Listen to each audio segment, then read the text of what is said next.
Evet, merhaba arkadaşlar. En çok almış olduğum sorulardan bir tanesi de arı alırken nereye dikkat etmeli? WhatsApp'tan soran arkadaşlarımıza anlatabildiğim, dilim döndüğünce kadar anlatmıştım. Bir de bunun görsel videosunu çekmemi istedi arkadaşlar. Onu da paylaşmak istiyorum. Bu herhangi bir kovanımı açıyorum şu anda arkadaşlar. Çünkü çoğu katta benim kovanlarımın. Bunu bölme yapmıştım. Erken bölmeydi bu. Bakalım nedir durumu.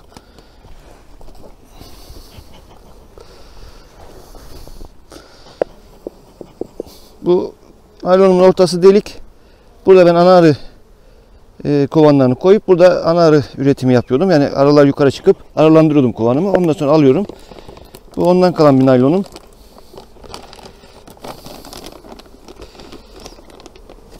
Evet. 10 çıtalı bir kovanımız. Görüldüğü gibi.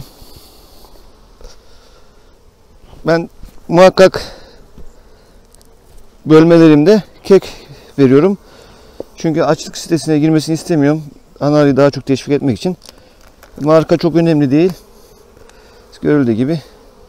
Zaten stok çok yeterli olsa keki almazlar. Ve hani nektar gelmiş olsa keki almazlar. Şu anda bizim bu bölgeler kısır bölge oldu şu anda. Mayıs'tan sonra, Mayıs 15'ten sonra bizim buralarda çok bir bal beklemiyoruz. Ağustos 15'ten sonra geliyor bizim burada nektar. Ağustos 15'e kadar arımızı sağlam tutmaya çalışıyoruz. Kolonimizi gücünü yüksek tutmaya çalışıyoruz. O yüzden yapay beslemelerle arımızı güç tutmaya çalışıyoruz. Evet. Görüldüğü gibi son çıtamız. Uzun zamandır nektar şerbet vermiyorum ben. Yaklaşık 15-20 gündür. Ve nektarı stoklamış buraya. Bu arımıza şerbet vermeye gerek yok. Bu stoğu yeterli bunun. Şöyle kenara yavaşça koyuyorum arımızı.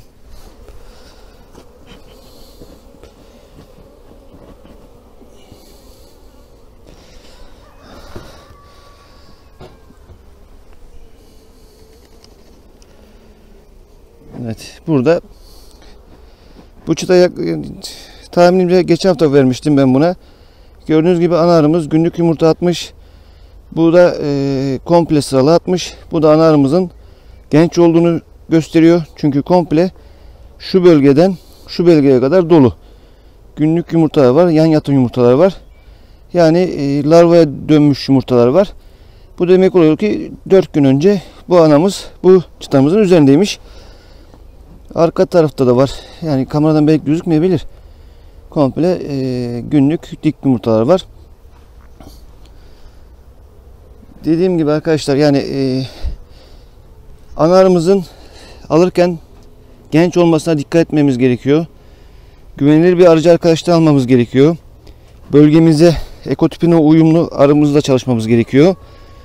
Farklı bir bölgenin arısıyla çalışırsak bizi yorar. O yüzden en güzeli kendi bölgenizin arısıyla çalışmak. Evet. Gördüğünüz gibi anamızın genç olduğunu nasıl anlıyoruz arkadaşlar? Orta tarafta komple kapalı var. Kapanmak üzere larvalar var. Kenara doğru genç larvaya doğru gidiyor. Bu sistem budur arkadaşlar. Yani ana arımızın düzgün yumurtladığını gösteriyor. Buralarda şu boş yerlere nektar koymuş arımız. O yüzden ana arımız yumurtlayamamış. Bir önceki çıtamıza bakalım. Arımızın sakin ırk olmasına dikkat edelim arkadaşlar. Yani hırçın arıyla çalışmak biraz zordur ama verimi yüksektir. O yüzden ilk başlayan arkadaşlar sakin arıyla başlarsa daha verimli olur. Gördüğünüz gibi arkadaşlar komple kapalı yavru. Bu da ana arımızın genç, verimli ve düzenli olduğunu gösteriyor. Gördüğünüz gibi boş yer yok. Boş yer tek tük var. Onlar çok önemli değil. Muhtemelen PT'yi beğenmemiştir. Ana arımız yumurtlamamıştır. Ama geneline bakıldığı zaman her taraf kapalı yavru. Ortadakinde çıkmak üzere biraz koyu. Kenardakiler biraz açık tende. Bundan sonra çıkacak bunlar. Sıralama böyle yani ortadan kenara doğru.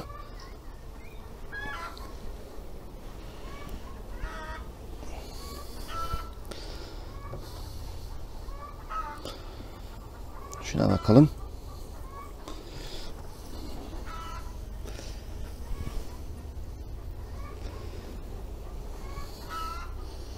Evet. Bu da aynı şekilde. Çıkan yerlere hemen ana arımız yumurtasını doldurmuş. Görüldüğü gibi gayet güzel, verimli bir arımız. Kaç çıta oldu bu? 1, 2, 3, 4. çıta, yavrulu çıta alan.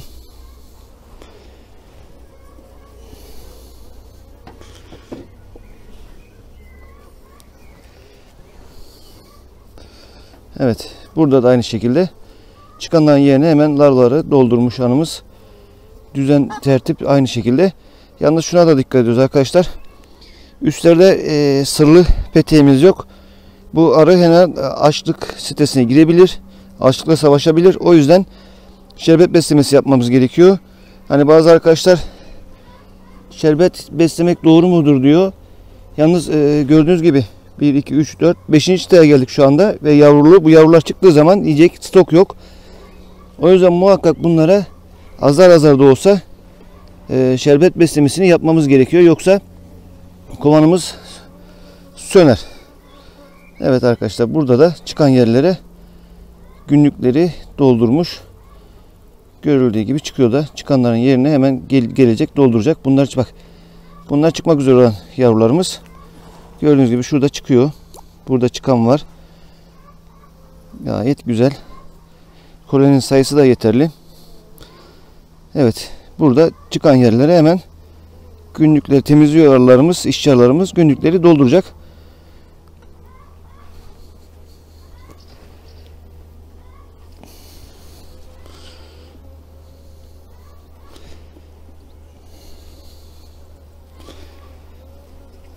Evet. Bunda da aynı şekilde gördüğünüz gibi çıkanlar var, larvalar var. Bu çıtaları muhtemelen artık stoğa döndürecek. Bu da arkası arkadaşlar.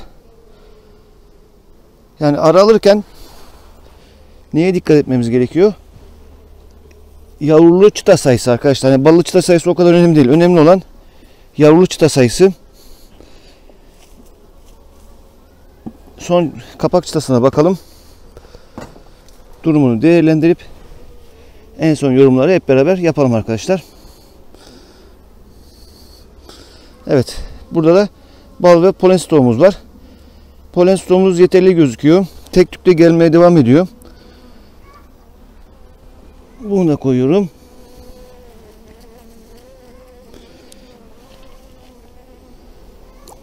Yavaş ve sakin bir şekilde.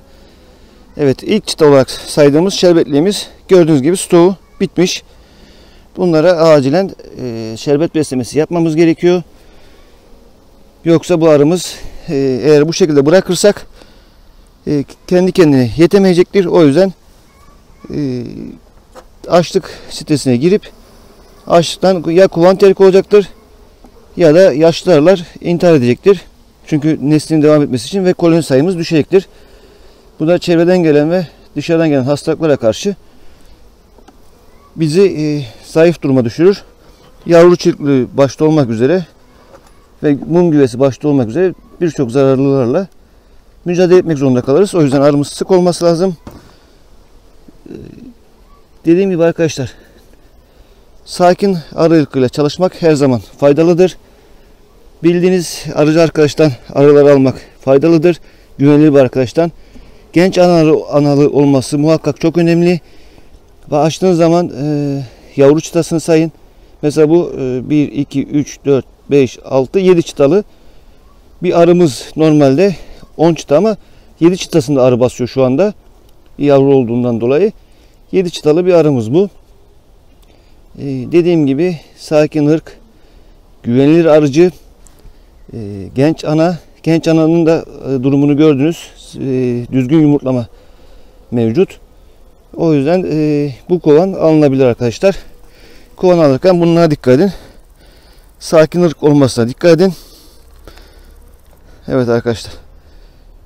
Kekini de koyuyorum. Akşam üzeri şerbet beslemelerini de muhakkak akşam üzeri yapın. Bunu diğer videolarımda da belirtiyorum. Neden akşam üzeri yapılması lazım? Yağma riskine meydan vermemesi için, kovanlarımız arasında yağma olmaması için muhakkak akşam üzeri şerbet koyduğunuz zaman zaten sabaha kadar, mesela bu 1 litrelik şerbetlik, bunu doldurduğunuz zaman arımız zaten sabaha kadar 2-3 saat içinde çekecektir bunu ve yağma riskini de ortadan kaldırmış olacağız. Buna dikkat ediyoruz arkadaşlar. Şunda az bir kek var, onu da bırakayım. Ne diyoruz arkadaşlar? Bir sonraki videoda görüşmek ümidiyle. Hoşça kalın, dostça kalın, sağlıcakla kalın.